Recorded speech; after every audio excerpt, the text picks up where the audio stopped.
CFA Level 2 November 2023 candidates, please watch this video before your exam. Even if your exam is tomorrow, watch this video before you go for your exam. Absolutely do not miss it. Hi guys and welcome back to my channel. My name is Tanishka and I hope you all are doing good. I also hope you had a very good Diwali. I know with your exam coming up it might have been a little tough, but nonetheless I hope you enjoyed and spent some time with your family as well. So, like I said, this video is specifically for my CFA Level 2 November 2023 viewers. I actually wanted to share a pre and on exam day tip like I did for Level 1, which of course I will, but I thought of doing it in a slightly different way through a story, a real story, something that happened with me, and I know by the end of the story you'll get the moral, you'll take away the tips and the suggestions and you'll understand what I'm trying to say. So please stick around. I know that you need to hear the story, so just spend some time and hear the story till the very end. Let's get straight to it, but before that, if you're new to the channel, please subscribe. I need all your love, support and care. If you're already a part of this channel, thank you so much for joining me in my journey. I hope we stay together till the end of time. So as a lot of you know, I gave my CFA Level 2 in November 2021. It was not the most pleasant experience. I think I have said this time and again, but I've never gone on detail to say why it was not a pleasant experience. In fact, I've been questioned sometimes that, why wasn't it a pleasant experience? You passed in the first attempt, which was great, but still, why do I call it an unpleasant experience? That's what I'm going to tell you today. I'm going to get into the minutest of details to tell you why it was not the most pleasant experience for me. Like I said, my exam was scheduled for November 2021. And that was the first time the CFA Level 2 exam was happening after the COVID pandemic in India. There were 4 DEFILs that happened. So literally 4 DEFILs later that exam was happening. And by the time my exam was scheduled, it so happened that all my friends, jinki dekha dekhi mein I had started CFA. If you all know, I started CFA because everybody was doing it. I have already made a video on that. But yeah, all my friends, jinki dekha dekhi mein I did CFA, had left the course till then. Like, they were done with it because the exam was getting deferred so many times. They quit. They said that, we don't want to do it. Some of them found different passions, different interests, and they decided to walk that path. So basically everybody, leaving me, left CFA, and needless to say, it left me very anxious. There was too much of self-doubt happening because I was following their path till then, and somehow, which is a wrong thing, which I've said in another video, I made my entire journey dependent on them, and that was not right.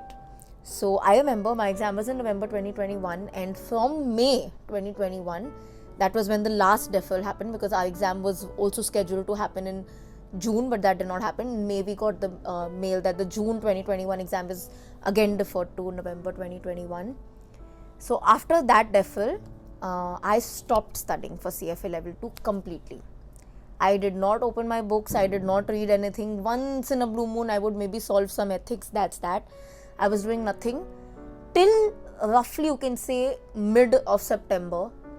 That's when I started studying again. And come October, I was again busy because I got a client. A project came my way. As you all know, I am a freelancer, so a very good project came my way, and I really got tempted to take it because anyways I was now very unsure of CFA. I was not feeling it, I was not liking it, so I decided to go with that project. That was a 1-month project, so from October 1 to October 30th literally, and my exam was on November 27th. I'll never forget. Now, that entire month again I studied nothing, absolutely nothing, because I am not a good multitasker, and when you work as a freelancer in these short-term projects, 1 month, 2 months, they do take up a lot of you. In that 1 month, 2 months, that's not a learning period, that's a straight away delivering period, right? So it really took a lot of my time, leaving me almost nil, in fact nil time to study. So I studied nothing. Again, I started studying from November 1, and now I had only 27 days. I did my best, I revised, I did everything. I just went through my notes, I did my final revision like I keep telling you guys to do it. That's the method that I followed. I did my cumulative revision, I did my revision, but there was a certain amount of guilt that started creeping in that, will 26 days worth of revision be enough? Because there were people, the level 1 students who had completed the level 1 in May, who were doing much more than me. There were other candidates who I knew had, revised the syllabus twice in this entire month, and now in 27 days I've only done one revision. I remember the thing that bothered me the most was the fact that there were around 2,700 questions in the candidate resource. I know the number also, and I had not completed it. I did not complete it. I did a big amount of number. I don't remember the number, but I did a big amount of number, but I did not complete it. And there was another candidate who I knew who had registered for level 2 much later. Like, she was not a part of the COVID deferral system. She had registered only for the November 2021 exam, and she completed it. So I was feeling very anxious, You know how when you see somebody else doing better than you, तो थोड़ा सा डर लगने लगता है. So that happened with me. And डर के साथ there was a certain amount of guilt also, that why did I waste all these months? I should have studied. If I've paid for it, I should have given it my best. Maybe this is not my best. There was so many questions going on in my mind. Even if I knew I had studied every single thing, the fact that I did not complete the candidate resources bothered me a lot, because I felt like there are people who have completed it and I have not, and they will have an upper hand and I will not. And how much can you also do in 27 days? I had to do some mocks. I did 2 mocks. I did 2 mocks. So I was like, how am I gonna get this thing done? I don't know. It was not the best period. I was not keeping well. That was also the period when my spinal arthritis thing, pain-wise, had started. So I was on and off not keeping well. I don't know what happened, but I was just not able to deliver my best in my head. And the reason I felt I did not give my best was because I was benchmarking my best to somebody else's best. Just because they completed 2,700 questions and I did not, I was feeling like I am to not gonna pass, main to pakka fail. And it was just so bad that I remember one day before my exam, literally November 26th, I became so sick. I did my one mock that I do one day before the exam, and after that I was literally bedridden. I had the worst form of diarrhea, and when I say worst form of diarrhea, I lost 1.5 kg in one day. So it was that bad of a diarrhea, dehydration at its peak. I don't know, there was so much of restlessness, there was so much of anxiety. Even while moving around, I ended up cutting my finger. Something kuch lag gaya, and I ended up cutting this finger. I remember my right hand index finger got cut, and it was just bleeding. And this happened, I remember, at 1 a.m. 26th November, 27th November ho hi chuka tha. It was already morning. It was bleeding, and I have blood phobia. So that also got to my head that, oh my god, it's just bleeding and it's not stopping, and I hate blood. That's the reason I'm not a doctor. Every single thing went wrong that one day before. And I remember when I just couldn't, take it. I was, I don't like crying. I'm not promoting this, but I don't know. I usually don't cry. But I was almost in tears. I was choking up. I was sick. I couldn't revise the way I revise. I was revising little. But, even if my book was open, when you're so anxious, even if you're reading something for 1 hour, you won't be able to retain it. And that's what I learned that day. I couldn't retain it. I was constantly trying to read through derivative formulas, because that's what I wanted to do one day before, derivatives in eco, and I couldn't understand a word, because it was almost like dancing letters. I felt like Ishana Vasti from Tare Zameen Par. Literally, the letters are dancing, because I couldn't comprehend what is being said, and that obviously increased my panic. I remember amidst all these things that happened, my mom just played this one song on the background. And that was a song that I had been listening to that year particularly, because COVID had caused a lot of anxiety in me. So that was a song that I had started listening during COVID. And she just played it in the background. I'll tell you the song also. It's called, some of you might know, especially from India, it's a prayer actually.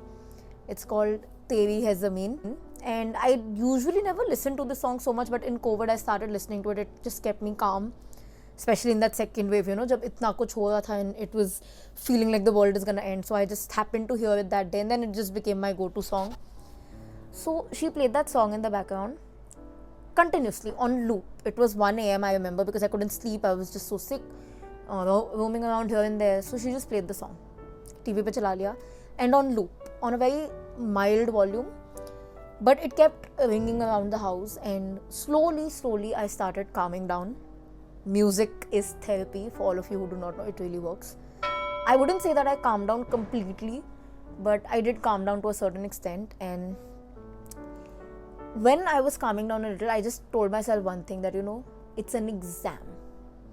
It's a very, very, very important exam. I know after I give this exam, I'm not going to be looked at as the same person anymore. My reputation all over is going to change.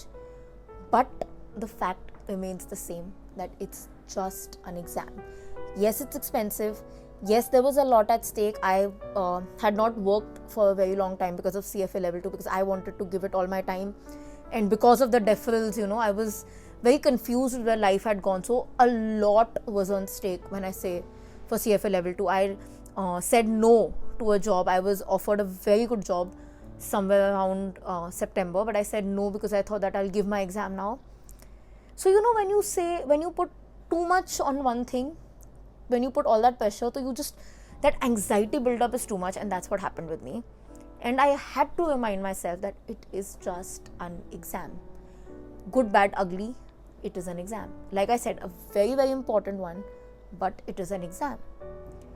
And I had to remind myself that, because when you pass an exam before, which was when I passed level 1, I knew what that passing feels like, right? And I'm sure a lot of you also at this point of time are going through that, because you've passed level 1, even if it was your first or second attempt, doesn't matter. But if you've already passed level 1, which you have, that's why you're in level 2, you have felt a very big amount of joy. You have felt a very unexplainable joy, and you obviously do not want to know what the other side feels. And if you know it already, if suppose you had failed any time in level 1 or in level 2 as well, you don't want to feel that pain again. It's human tendency, and that's what happened with me. I knew what passing feels like. Obviously, I failed in life before in other aspects. My accounts in school was also bad. So I knew what failure overall felt like, and I just did not want to feel like a failure again. So all those things combined created so much of anxiety. Sorry if this is jumbled up, but I just want to tell you. So yes, I had to remind myself that it's just an exam. And somehow that reminder switched something in my mind. And even though there was still a certain level of anxiety, it was 1:30, I remember. I opened my book again. I started reading through my derivatives in eco, which I wanted to do. And now I could understand things. I saw all the formulas and I shut my book. I did not do anything else. I just saw all those formulas, shut my book. I slept at 2:30, very, very late, because my exam was at 9 a.m. Highly do not recommend. It was a bad day for me. I got up at 6:30 actually. 7:30 I had to leave my house. So I got up at like 6:30. Ate something very little. Please, this is a reminder, never go to your exam empty stomach. It's the worst thing you can do. In spite of me being so sick, I ate even just a toast, but you have to eat something. I did that. God knows what happened while I was going to my center. Again, the finger which was cut, it was again bleeding. I don't know, maybe वो heal ही नहीं हुआ था properly actually. So it was still bleeding. I actually gave my entire exam with a bleeding finger. Right hand, index finger bleeding. Thank God it was a CBT exam. I remember doing all my practice questions like that, and I'm a righty, so it was very tough. And seeing me so sick and so anxious before the exam, I remember just before I entered, so my parents come to drop me for the CFA exam. It's a ritual. All exams, 1, 2, 3, they always come to drop me. So my mom told me, you know what, leave it. Mat de. It's fine. It's just an exam. I don't want you to fall sick for an exam. Obviously, motherly instinct. But I said no. I will give it. Even though I was very scared, because I felt like, oh my God, abhi to, last 2 days I did nothing. I was pretty much just in anxiety, and I couldn't focus. Even if I was studying, there was zero focus, because my mind was just in so much of fear. And I did not do those 2,700 questions. I did not complete it. I am gonna fail. I went with that thought in my head. But just before I entered my exam hall, and this is what I recommend to everybody, I'm gonna do it to you as well. I did take that 1 minute. After all that frisking and everything was done, I spoke to myself and I said 2 things. Have you given your best? Yes or no? That was a conversation that was so honest, because I said, I have given my best according to me, but as per other people's standards, I have not. I was like, okay. And then I had that further conversation saying, Does that matter what other people did or what you did? Because it's you, it's your best should matter. Your best cannot be benchmarked to somebody else's best. The moment I told that to myself, I said, you know what, you got this, Tani. Jo hoga, good, bad, ugly, it's your best, it's your situation, go inside. You won't believe it, and I know this sounds unreal, but I swear to God it was true. The moment I entered my exam hall, all anxiety gone. I didn't care. Because I was like, now I'm here. It doesn't matter anymore. This is what I can do and this is what I'll do. With that mindset, I started my exam. AM section done 5 minutes before. PM section done 5 minutes before. Yes, I got stuck in derivatives and eco. I won't lie. They are tough areas. I've always spoken about it. But I still somehow navigated my way. I said, you know what? Cool mind. And go ahead.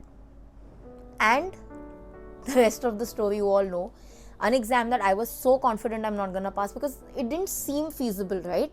The last, before those 27 days, I barely studied. Last 4-5 months were not that good. Last 2-3 days were horrible. How did it happen? How come I still passed that exam? When I started thinking about it, I realized only one thing, that it is not about those last 2 days or those last 3 days. It really doesn't matter what you do then. So for all of you who keep asking me, what to do, there are only 2 days left, there are only 3 days left. Nothing. Even if you do nothing, it's not going to make a difference. It really won't. It's not these 2 to 3 days that are going to determine what's going to happen with your exam. It's the past few months, the efforts that you have put, the base that you have put. In my situation, even if the last 1-2 months I did not study, but before that, before those 3 DEFILs, I had put in my heart, mind and soul, and all the syllabus was stored in my subconscious mind. So even if you're fearing that you don't remember things, I promise you, you will remember things. Does that mean you will not get stuck? Oh, you will. I promise you will get stuck as well. Very common areas, derivatives, eco, maybe an FRA also. But that's okay. If 10% of your paper seems very tough or even 20% seems very tough, it's fine. Focus on the 80%, focus on the 70%. Always play to your strengths. That is the biggest learning I had on that day. What were my strengths? I knew eco and derivatives were not my strength on that day. So even if I was getting stuck, I let it be. I didn't let it bother me. Because I was like, you know what? I know that this is tough. Leave it. Move ahead. Come back to it towards the end. And that's what I did. That's what you have to do as well. Like I said, if you enjoyed Diwali and you're feeling guilty, oh my God, I shouldn't have spent that 1 day in Diwali or those 2 days in Diwali, it's not gonna make a difference. That 1 Diwali day, 2 Diwali days is not gonna make a difference. So stop feeling guilty about it. If you feel that, oh, I have not done 6 mocks, or my friend has done 8 mocks, or they have completed everything, every single question, and I have not done it, or they have studied from the curriculum, I have studied from Shweza. Your best is your best. Their best is their best. So, my dear friends, 2 things. First of all, CFA level 2 is a very, very, very big deal. Even I did not understand this till I was done with my exam. And I was talking to somebody he's a businessman actually, and I was just telling that, I did my CFA level 2, and that guy's entire perception changed about me. He's like, wow, do you realize how big a thing that is? Even I did not realize till that day, I think. So it is a big thing. Whether you pass, whether you fail, once you are out of that exam room, you are a different person. The way the world sees you is different. You have managed to sit for an exam that a lot of people drop out to even after passing level 1, because it's not a piece of cake. It's not cheap, it's not easy, it's not socially feasible, it's not mentally feasible. It can drain you. But the fact that you have gone and sat for that exam, you have spent your 6 hours and you've come out completing AM and PM session is applaud worthy. So if anybody tells you kya hi ukhad liya, tell them bahut kuch ukhad liya, because ukhada hai. So my sincere and honest request to you is calm down right now. You can really do nothing in the last 2 days. Just relax. It won't matter what you do now, what you do not do now. It's the past that will matter. Still, if you are looking at something that what can we do, if you're calm and you've done everything, like, okay, what should we do now? Do a mock. Do 1 mock. It's a wholesome revision. It's always helpful. If you're watching this video 2 to 3 days before your exam and not just a day before, spend some time writing down the formulas. It will be very, very, very helpful. In the sense that you're not learning it, you're just remembering it, because writing always helps. So if you have the time, please do those things. And without fail, have that conversation before you go to your exam hall. Have that self-conversation. If your answer is yes, I did my absolute best, and then you go inside, you won't care what the result is because you know that the universe is working towards your favor. Once you do your best, the universe can never discard hard work. Whatever the result will be, it will be for the highest value that you can get. And if your answer by chance is no, I did not give my best, my God, you are such a big winner, because as humans, it is so difficult for us to accept to ourselves that we are wrong. And the fact that you did that, you're never going to be the same person again. You've already crossed a level that many people can't. So again, kudos to you. Have that conversation, go inside with a balanced mind. I promise you, the only thing that can clear your CFA level 2, in my case, in spite of having such a bad situation, I honestly only cleared that exam because I managed to balance my mind. I swear, if I still had that same anxiety that I was having till 2 hours before the exam, I would have 100% failed my exam. Because level 2, even if we say is the toughest level, honestly, in my opinion, it's not as tough as people say. Like I said, it is just about being very, very alert. If your mind is alert, you're gonna crack it. There's no way you won't.